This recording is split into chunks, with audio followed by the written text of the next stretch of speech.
ce monsieur une question essentielle. Qui est Socrate? Qui était Socrate?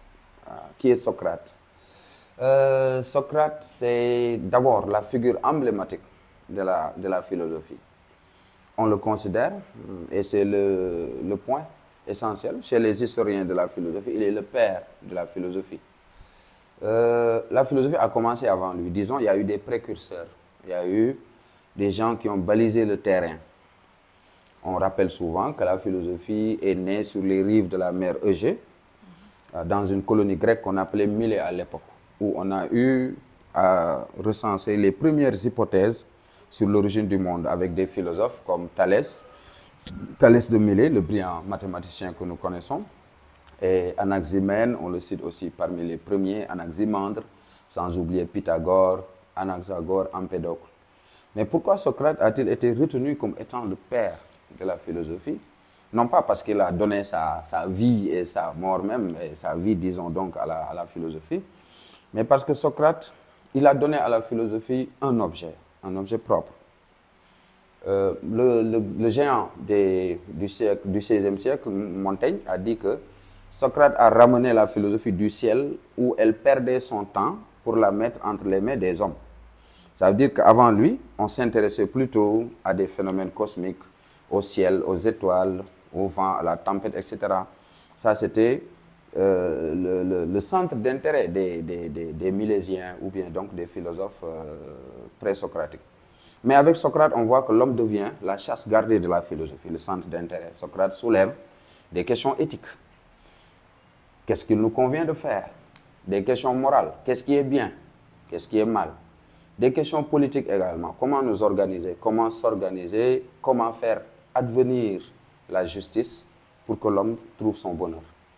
On voit que donc Socrate a donné à la philosophie un objet propre. Toutes les questions humaines se recentrent autour de la réalité humaine. Et bien plus tard, d'autres comme Kant aussi reconnaîtront cela, que l'objet de la philosophie, si nous la délimitons, elle se réduit en une seule question, c'est la question « qu'est-ce que l'homme ?» Et c'est avec Socrate que ça a véritablement commencé. Outre cela, Socrate a aussi donné à la philosophie une méthode. Et cette méthode, c'est celle du questionnement. On voyait Socrate tous les jours interroger, questionner les gens.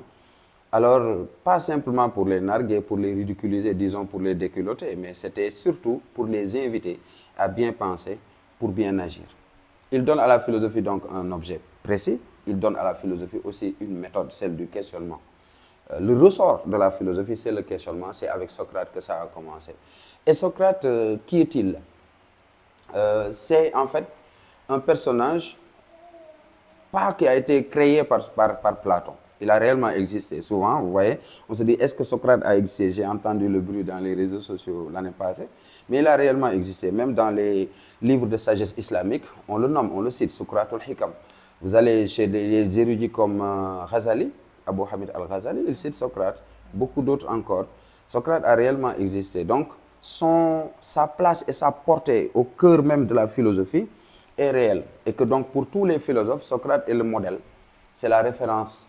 Même si on voit que donc, les critiques n'ont pas manqué sur lui, ce qui ne manque pas aussi chez les philosophes.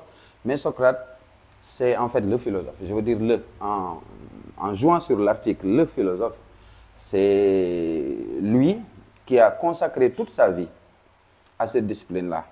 Il est mort pour la philosophie, il a vécu par la philosophie et pour elle. Et il a consacré toute sa vie à cela. Et en fait, voilà celui que nous considérons comme la figure emblématique de la philosophie. Voilà ce que je peux dire de lui pour le moment.